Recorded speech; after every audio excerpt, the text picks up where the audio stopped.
Hey, what's up, everybody? It's Jared with Ditch Auto, and I wanted to talk to you today about the iPhone 7 camera. Now, we usually talk about other forms of camera technology here, but I thought the iPhone 7 is a pretty decent announcement as far as the camera goes. There's some cool new things that are different with the iPhone 7 camera that we're seeing in some of the newer phones these days, but what does that all mean? Is it good? Is it bad? Like, what is it going to do? Let's talk about that here. So you, like me, probably take a lot of photos with our smartphone. We don't always carry our nice cameras around with us, so we want to have a good camera in our phone. And the iPhone has always had a good camera for whatever time frame each version of the phone has been released. And other cameras, such as the Samsung Galaxy line of phones, cameras in those phones have been stepping it up a lot lately. And you can get really good cameras in pretty much any phone that you want these days. But iPhone, Apple just announced some really interesting things with their iPhone. So let's talk about those right now. I think that the iPhone 7 is going to be kind of a substantial change in the direction of being able to do interesting things with our smartphone cameras. And we're definitely going to see that in the iPhone 7 Plus that we're going to talk about here too. So with the iPhone 7, we're seeing image stabilization added, which is great. Optical image stabilization in the iPhone 7, that's the first time that the smaller of the iPhones is going to get optical stabilization. Just like with your camera, that means that you're going to have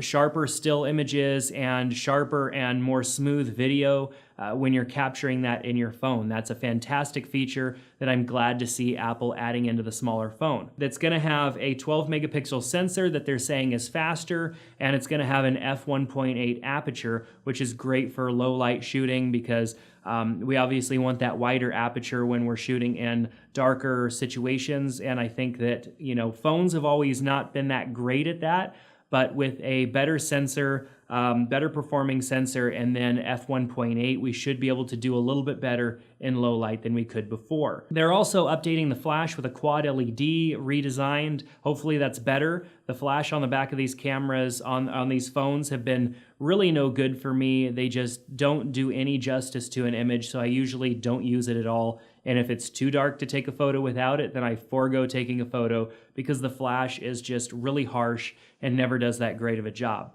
So it'll be interesting to see if this flash is improved. They also announced RAW Capture API, and they didn't say much more about that. The iPhone 7 and 7 Plus will be able to capture RAW images, but it wasn't said as to whether or not you will be able to do that in the default camera app, or you're going to need a alternate camera app like a third-party application. Regardless, I love the fact that we're going to be able to get raw photos straight out of our phone, which means that we're going to be able to get better quality photos and do better edits on our phones from the photos that our phones take, which is great. RAW is better with DSLRs and with pretty much any image, so I'm excited about that. And be thinking, if you're going to shoot a lot of raw images, that you may want to step it up in storage, and instead of maybe buying the 32 gig, you might want to buy the 128, simply because those raw images are going to be pretty large.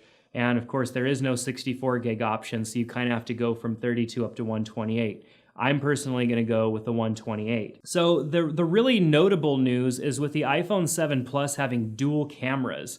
Now, I speculated on that over at State of Tech, our other channel. About a week ago, I talked about the possibility that there would be dual cameras. It's been rumored. And what would that necessarily mean? We've seen other phones with dual cameras. We've seen other camera systems use a series of taking multiple photos or using multiple sensors to make a different type of an image. And so what was that going to mean for the iPhone 7 Plus now that we know that it is going to have dual 12 megapixel cameras on the back?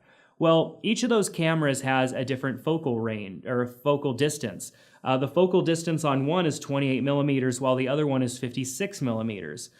So that's going to do a couple of things. The first thing that's going to come when the phone launches is it's going to allow you to do 1x to 2x zoom seamlessly without losing any quality in your image. Essentially, what it's going to be doing is switching from one sensor to the other as you zoom, and it's going to happen all really seamlessly. Apple showed an example of that at today's keynote. So it'll be interesting to see how that works.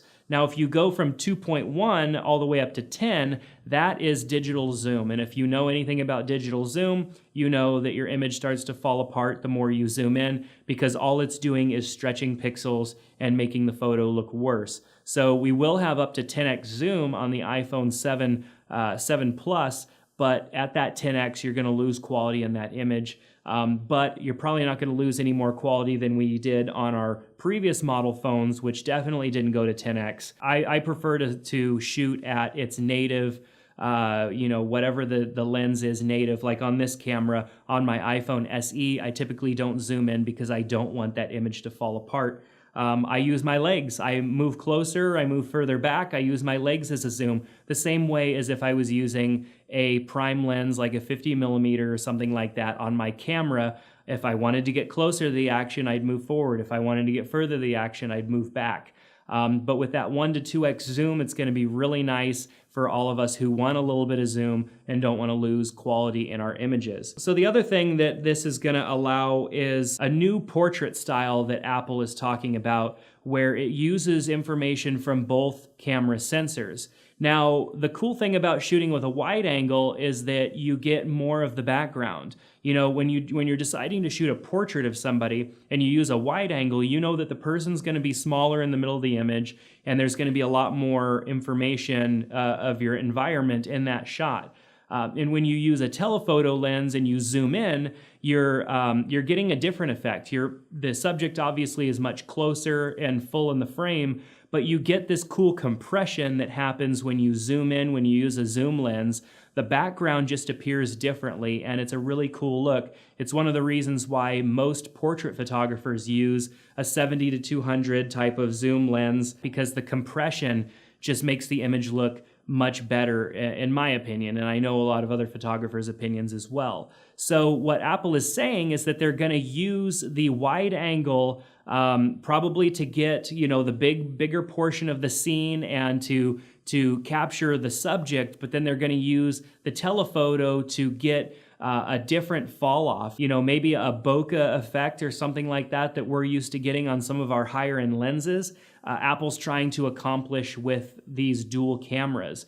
And so this isn't going to come right away with the iPhone. This is going to come as a software update on the iPhone 7 Plus later, probably in a month or two, they were saying. But it'll be interesting to see how that works out when you take a portrait using that mode, and it's going to be a camera mode. It's going to be an interesting looking portrait, and hopefully, I'm really hoping that it takes advantage of what is best about a wide angle and what is best about more of a zoom. Even though you can't really say 56mm is a telephoto, it definitely is much more telephoto than all lenses that come on these phones by default, these phone cameras. They're usually pretty wide. So that's going to be interesting to see how that works. So the combination of things that you're going to get out of having the dual camera should be pretty interesting. I will really be interested to see how this works when shooting video. When you shoot video and you don't have any zoom, you are moving around, and that creates movement and shake in the video that you're capturing.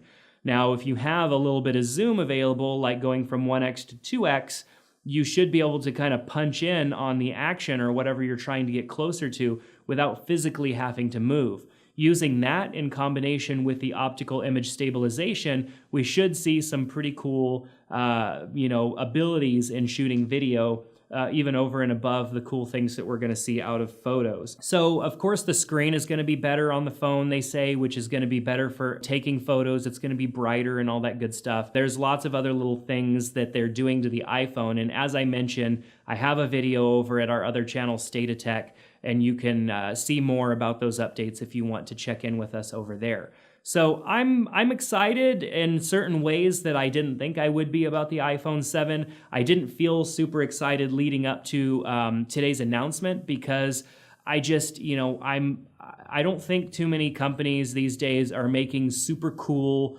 life-changing features. Like, that just isn't happening. But little things like adding the 2 cameras, which seems gimmicky, but hopefully it pans out to be really cool. Adding the dual cameras, that's a neat feature that I'm excited to try out. it got me enough excited that I'm going to go and buy an iPhone 7 Plus, even though it's a large phone compared to the iPhone SE that I'm using right now. So on top of that, these upgrades with the cameras on the back, you're also going to get a 7 megapixel selfie camera on the front, which is going to give also what they're saying auto stabilization, which I would assume is electronic or software-based stabilization, not optical stabilization like your cameras on the back. So that stabilization is going to be good because it's better than nothing, and it's going to help, get better selfie photos when you're FaceTiming with people. It's going to be a smoother image. So I think that's going to be a cool upgrade to the camera as well. And that 7 megapixel is definitely going to give a nice, crisp, clear image to whoever's on the other receiving end of your FaceTime videos or selfies or whatever it is that you're taking with that front-facing camera.